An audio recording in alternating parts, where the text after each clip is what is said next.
Welcome back, Guardians. I'm going to be talking about one of the most tragic events throughout humanity, and that is the collapse. It's a very confusing time, and it's also one of the most interesting times, of course.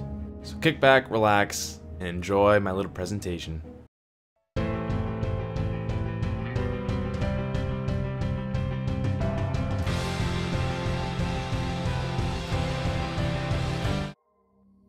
The collapse was something that was brought upon humanity very suddenly.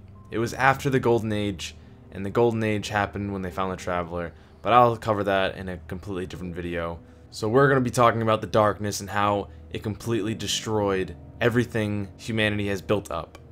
In order to understand the darkness and the collapse, you need to understand a war mind, and that's Rasputin. You may have heard of him in the story, but he plays a much bigger role than you could ever imagine. A brief description of Rasputin and his role in this can be summarized like this.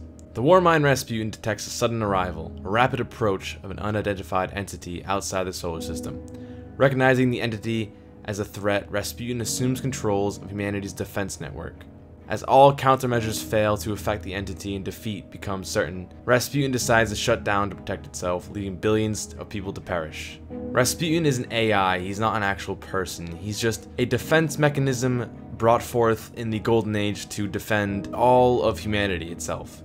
With the Golden Age, they expanded to Mars, they expanded to Venus, they expanded to Mercury, and probably even further than that.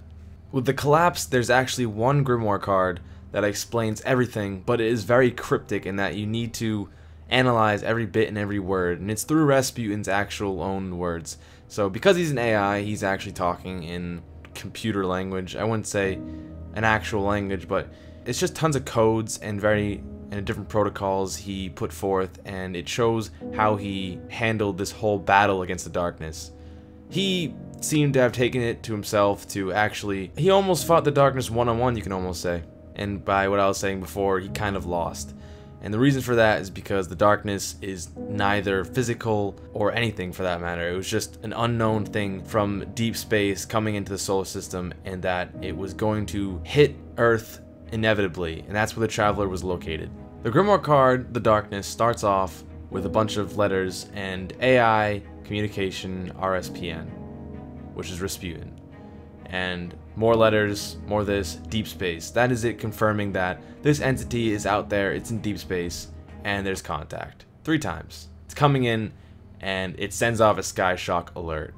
For the next paragraph, it's showing off the protocols it takes and the analysis that it breaks down about what it is and how it's reacting to these protocols. What Rasputin then does is he does bootstrap simulation suggest event is directed and inimicable. What that means is that he runs a simulation for what's happening right now. He does this to better understand what it is he's facing. So what he finds out is that this is a direct attack, and that is actually thinking, and that it has a clear objective as to what it is doing. It is inimicable, meaning that it is harmful and hostile. It then shifts over to imminent solar entry. That means it's going to be entering the solar system inevitably. He then changes Sky Shock, OCP, Extinction, assuming that is going to be wiping out every last human being, any last living being in the solar system. So it then activates Voluspa and activates Yuga. Now Voluspa is actually a poem, and it tells the story of the creation of the world and its coming of end. And Yuga is a Hinduism cycle of the beginning and the end. Cauterize public sources to secure ISIS and harden for defensive action. No, it is not the ISIS that we know in today's day and age. It is ISIS translating over to the Traveler. And harden for defensive action means prepare for impact. It's going to be hitting us, and it's pretty much all over. It ends with almost the same pattern of letters and numbers and the 3 words stop, stop, stop. That's when it shuts down, and whatever happens, happens. When Rasputin does see that there is 100% failure in everything and nothing will work, and that the only thing that is clear is long-term survival, he implements a protocol known as Midnight Exigent, abandoning his previous function and going dark, while simultaneously ordering all remaining forces at his disposal to do the same. So all the other war minds, all the other defense systems shut down, preparing for the worst. So the whole Grimoire card actually covers the entire battle and what actually happened. Of course, it's summed down into this little bit, and a lot of more things happened. What it was actually doing with the protocols, it could have been anything. It could have been firing missiles over to the darkness, and it could have been doing anything. I have no idea. Rasputin had full control of humanity's defenses. It tried everything and nothing worked. Anything that he would have done that he didn't do, he ran a simulation of it, and if it came out to be 100% failure, he wouldn't even do it, which actually happened a couple of times. During all this chaos, humans left Earth for safety, only to be touched by the darkness. I'm going to put air quotes around touched, because while they were leaving, something happened to them. They were changed, they were mutated, just something weird, and this mutated them into what we know as the Awoken. So because they left Earth, they left the safety of the Traveler, and this resulted them to be changed. The Awoken now reside in the Reef, and that is why I'm actually here telling the story. With humanity's extinction on Mercury, Venus, and Mars, the dormant Vex units reacting to the collapse reactivated and began terraforming several worlds. While Mercury has turned to machine in days, the Vex terraforming is halted on other worlds by invading Cabal on Mars and the fallen House of Winter on Venus. So while all this is happening, everyone is taking advantage of this, and they seem to be colonizing their own planets. The Vex get Mercury, they kind of get Venus, they don't really, because of the House of Winter, and the Cabal get Mars. Following the collapse is the Dark Age. There's not much on the Dark Age, so I might as well just cover it. According to Lakshma II from Future War Call, 1,000 kings rose and fell during this age. It was a time of vast suffering and terrible evil. Many survivors formed colonies in the wilderness in a desperate attempt to survive. Colonies tended to not last long from either alien hordes or infighting. Humanity was on the fringe of extinction, but out of it an Awoken emerged. An Exo appeared from the ruins and memories broken. Furthermore, the ghosts had begun looking for their guardians, and rumors circulated of the haven beneath the Traveler that would one day become the city.